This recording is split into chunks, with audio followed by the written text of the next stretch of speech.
The product that we're introducing to you today is this handbook for Nature on Prescription to promote mental health. And it's the result of a huge amount of work from a large team of researchers from Exeter and Plymouth University. So researchers with experience in the connections between environment and health, in complex interventions, in qualitative research methods. And latterly, we've been working closely with the Wildfowl and Wetlands Trust, who've given us some really helpful steers about how this might be used in practice. So how was the handbook built? We've tried to build on research evidence, looking at reviews and other bits of academic research to try and understand what works for whom and why and in what circumstances, and also to understand the barriers to making Nature on Prescription both acceptable and sustainable. And as well as this academic research, we've also drawn on the experience of a wide range of stakeholders through individual interviews and also workshops.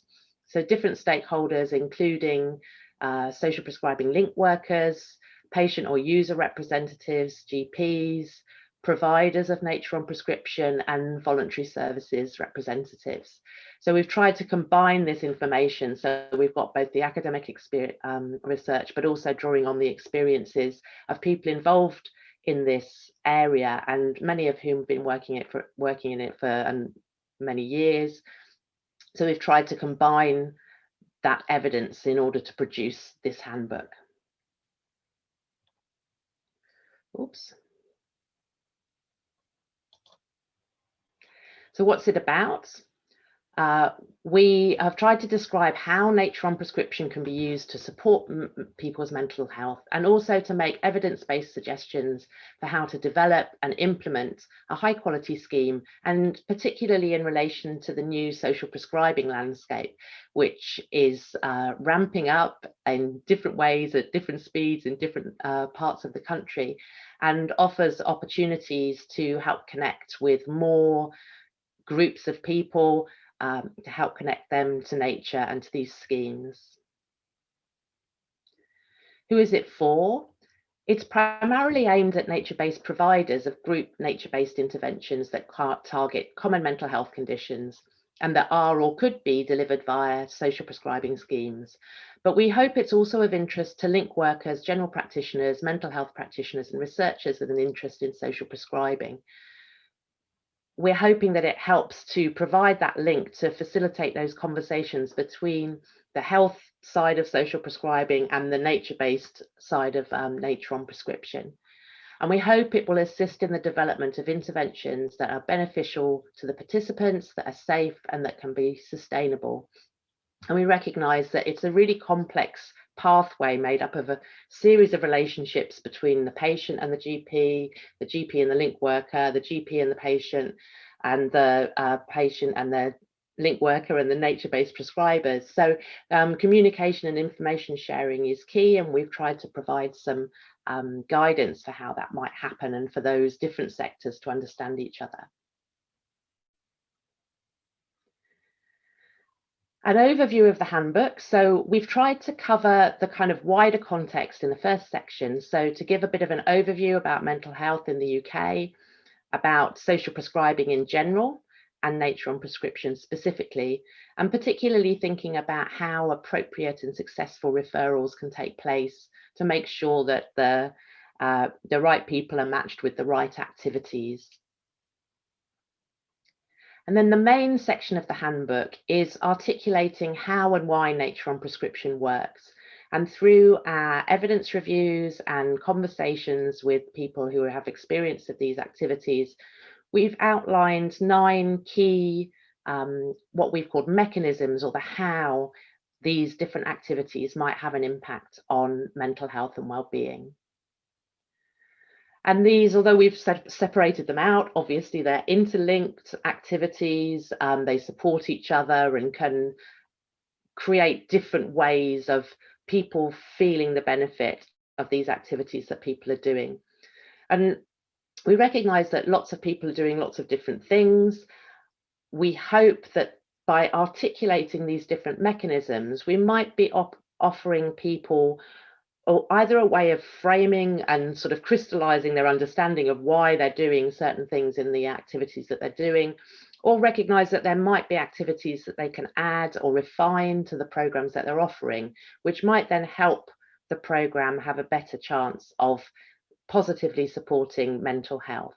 So the different mechanisms that we've identified relate to building people's relationship with nature, increased opportunities for physical activity, being outside, making a difference, having fun is obviously important.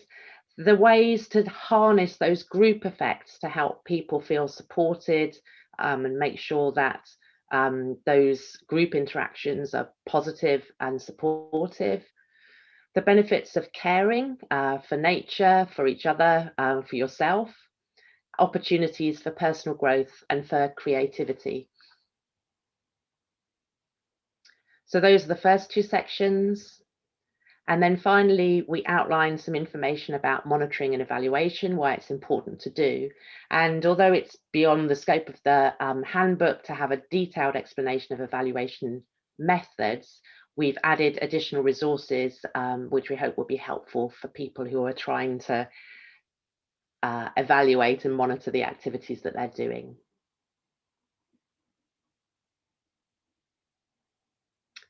So what's next? We hope the handbook is a resource that can be used, as I said, for both new or existing providers, either to guide project development for those who are new to this field or new to working within the social prescribing landscape, or to help refine practice for those who are more established. And we hope that the handbook will help to guide efforts to improve. We don't want this to be prescriptive. We hope that it's offering broad guidance and pragmatic advice and recognizing that there's a wide variety of activity that's already being undertaken and that groups have access to different types of experience and location, which may impact on what they're doing. And also recognizing that both nature on prescription and social prescribing are dynamic and changing areas. So we want to provide a resource which can be responsive to this and remains current and adaptive. So there may well be future iterations that will be available online. And as I said, really this launch is an opportunity to say thank you to all the people who've helped to build the handbook, some of whom are listed here. We had our first workshops when the project first began a couple of years ago, working with different people from different nature-based organizations, but also members of the public. And then recently we've run a series of workshops over this spring where people had a look at the draft of the handbook and offered us incredibly useful guidance for how to refine and adapt what we'd proposed. So we really do want to just thank everyone who's attended and who gave their time and shared their experiences so generously. It really made a massive difference to the handbook and what we've managed to develop. So thank you. And finally, a thank you to Scriberia, who've been responsible for producing this infographic, which tries to summarize how nature on prescription works and some of the key messages from the handbook. The handbook is now free to download from the Nature Prescription Handbook website. The address is at the bottom of this slide. We'd really like to try and track who is downloading it. So we do ask that you provide us with some very basic information, an organization and an email address before you download the resource. We wouldn't use this for anything apart from that monitoring, and there should be an opt-out box. So if you don't want to receive any emails about similar related research, then you don't need to. But yeah, please do tell other people who you think might find this handbook useful and download the handbook from the website. So thank you very much for coming and for listening. We're very happy to answer questions. We've got James Fulham, Harriet Hunt, Karen Husk and Becca Lovell from the writer team, and Noreen Orr. So please do put any questions in the Q&A box or in the chat. Thanks very much. Thanks, Ruth. I've been putting in the chat box. Please do just stick any questions that you've got in the question and answer box, which you can find if you hover over the bottom toolbar of Zoom. Amy Clark has asked if we're going to be able to share a recording of this after the event. Yes, I don't see why not. We can try and put that also onto the web page. One of the other questions coming in is how useful this will be for GPs and people at that end of the referral process. Yeah, so as I said, our main audience, I think, are people working in nature-based social prescribing, but we have tried to include information that we hope will help the health sector to understand what the nature-based sector is doing. So we hope that that will also be the case. We've certainly included some, we've shared early drafts with GPs and link workers who said it was a useful document. So I hope so. Yeah, I hope so. Thank you. Ruth Lamont from Natural England, but not long ago, University of Exeter. Hi. Great to see the work come together. Her quick question is the work inclusive of children and young people? And any plans in this area, if not? Yeah, good question. So this is at the moment primarily about adults. That was our brief from the beginning. So I would love to do some work in this area. We'll have to think about where we might get some funding. I know that people are doing some really interesting stuff with children. And there's the other DEFRA project, isn't there, Becca, that's going on at the moment around education and connecting children to nature. And also there's some research that DEFRA are funding, which is looking at ways of connecting young people to kind of national parks and big natural areas. So there is some other work going on in that area at the moment. We haven't got any direct plans, although I'd love to be able to do some. Yeah, you're right, Ruth. There's DEFRA funded a couple of years ago, and actually I see Alan Kellis has joined us, who's also involved in this, led by the Wildlife Trusts and a number of collaborators around integrating nature-based practices into schools, particularly for mental health of young people. And hopefully this will have some relevance to that. And I think Karen might, sorry to put you on the spot, Karen, but Karen knows a bit more about current practice with social prescribing in young people.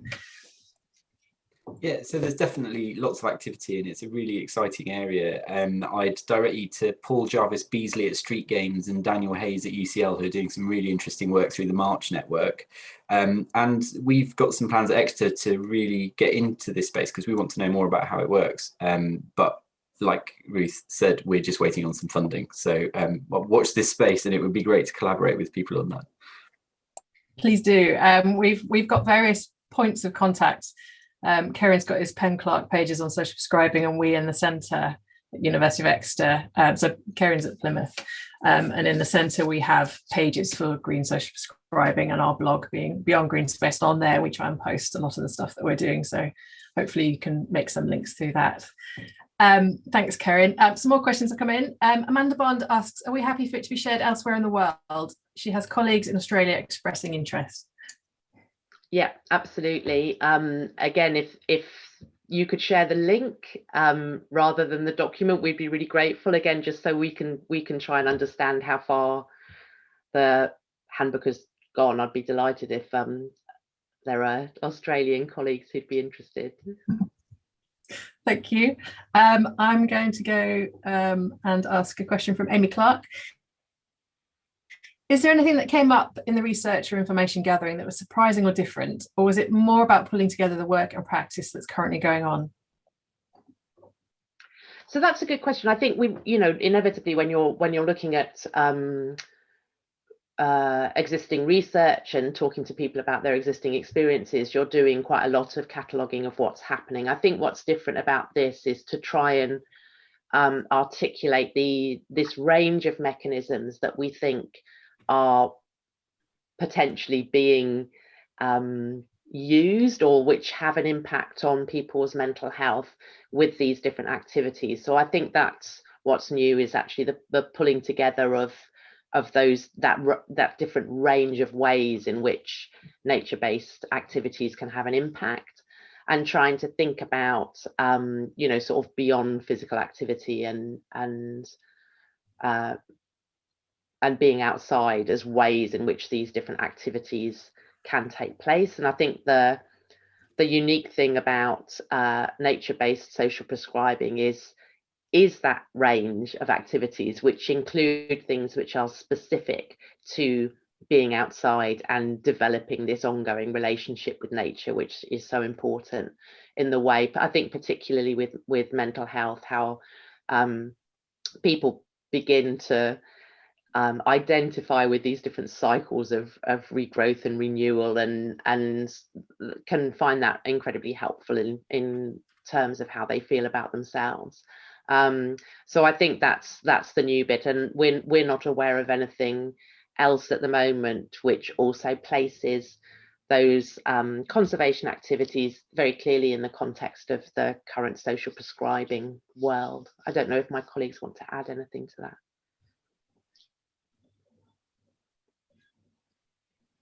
Great, thank you.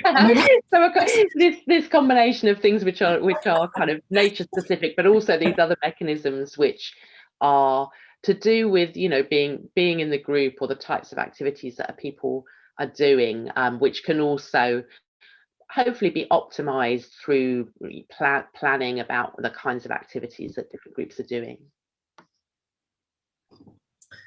A quick question that's just come in: where can I get a copy of the handbook?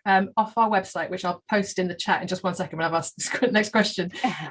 Faith Walker asks, as a social prescriber, I've identified a gap in my area in relation to nature-based activities. Would this be a useful document to share locally to encourage conversation amongst providers about how new or adapted nature projects could be funded and developed?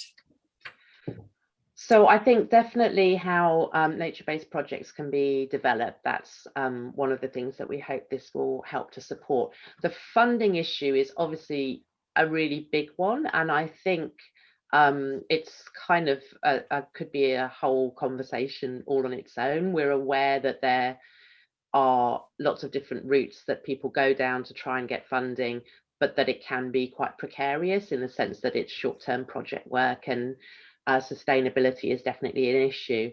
I guess in the long term, particularly within the social prescribing world, we're hopeful that other models of funding may come on stream, and that this handbook might help organisations to pitch the kind of activities that they're doing in ways that can be successful in attracting funding. But if anyone else has solved the funding conundrum, I'm sure we'd all be delighted to hear it.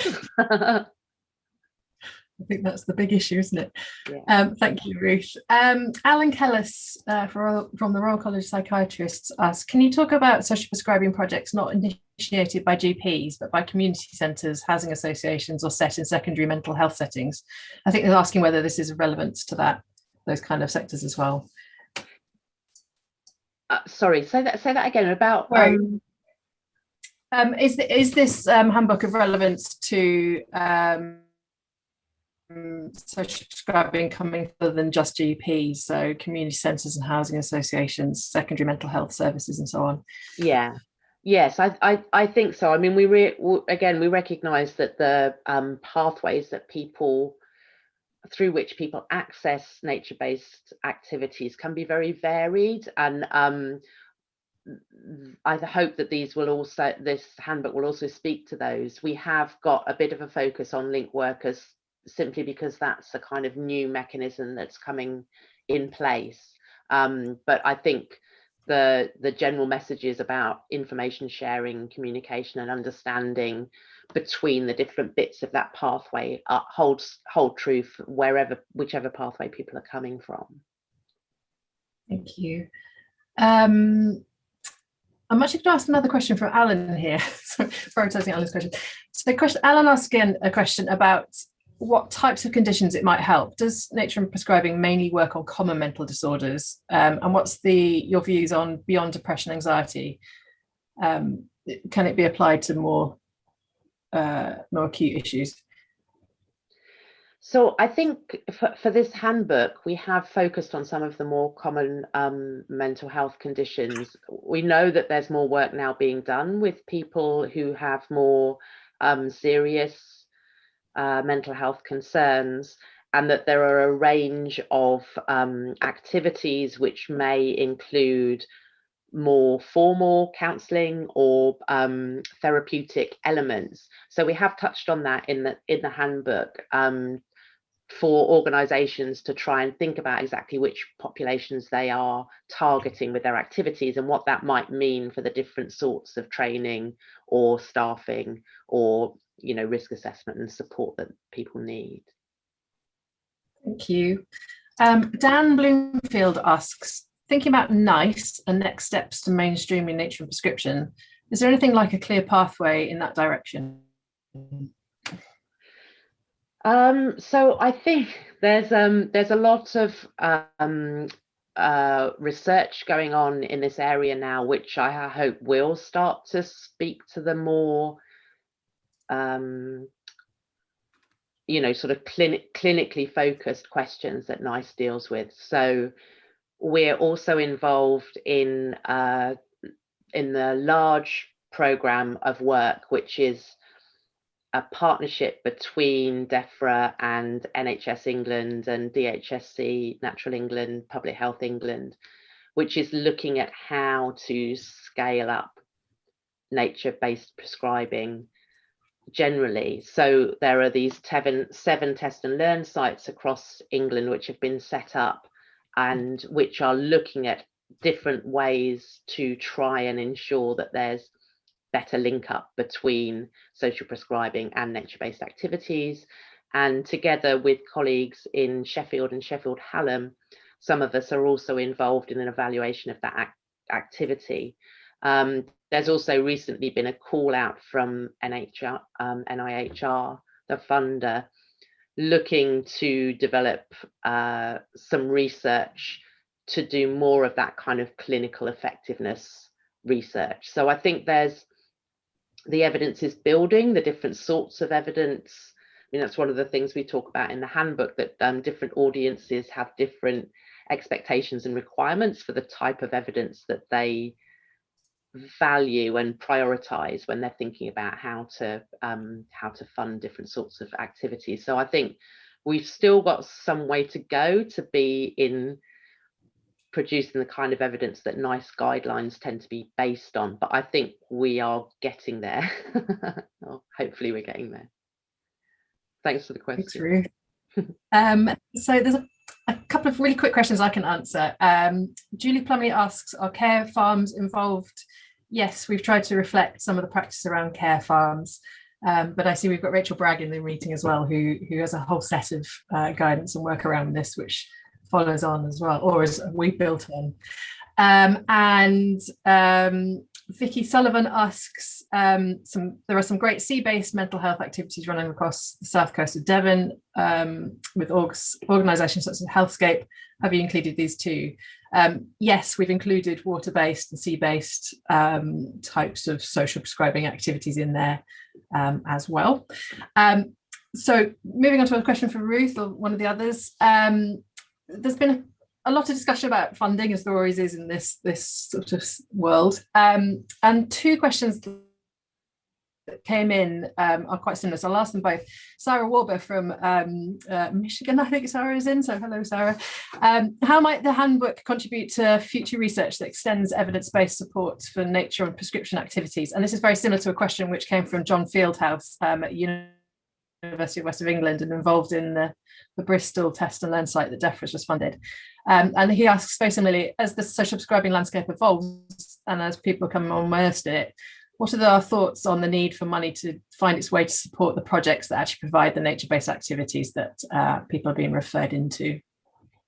Yeah, I think these are really important questions, and I think Karen might have something to add for around social prescribing generally. But I guess there are real risks in the social prescribing landscape, that the amount of referrals coming through the system may not be matched by the funding for the organisations that are being expected to deliver that. And there is a real tension there between some of the really exciting things that are happening with social prescribing and the potential burden for organisations on the ground. And I think trying to think about different models of funding is really important, and how the funding follows the patient, for example, to help support activities that people that are being referred into could be really, really crucial. I don't know, Karen, did you want to say anything about that?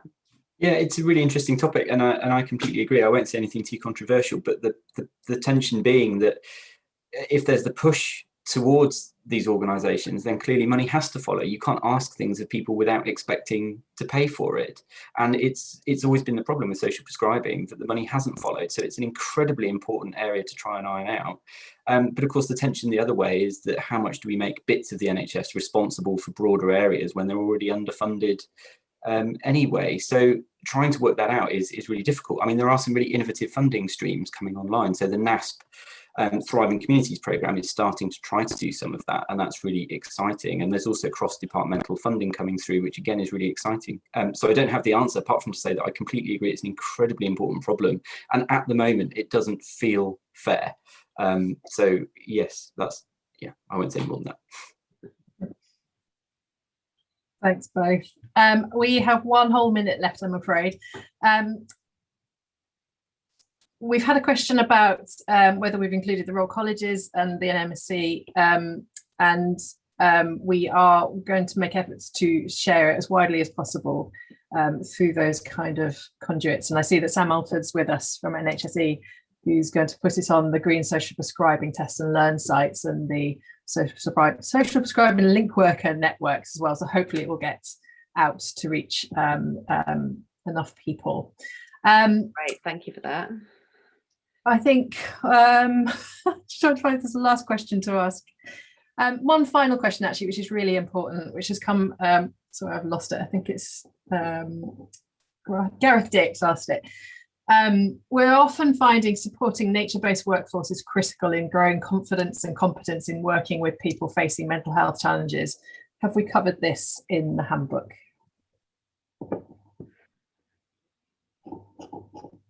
We have tried to talk about the skills and training that are needed for people to work with this particular group of participants.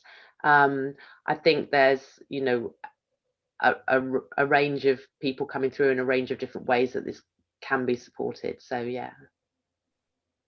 Thank you. We've got just 1 minute over now, so I'm going to say thank you everybody hugely for joining us today. It's really lovely to see so many people join us. If you want to access the handbook, it's there in our website, and you can Google ECHH Nature and Prescription Handbook and it comes up fairly near the top. So hopefully it's easy to find, but do get in contact with us if you have any issues with getting hold of it or any questions about use of it or so on. I don't know if anybody else has got anything else to say, but thank you again for coming along, and we appreciate it hugely. Yeah, we really do. It's fantastic to see so many of you here, and I really hope that the handbook is useful. So thanks for coming along.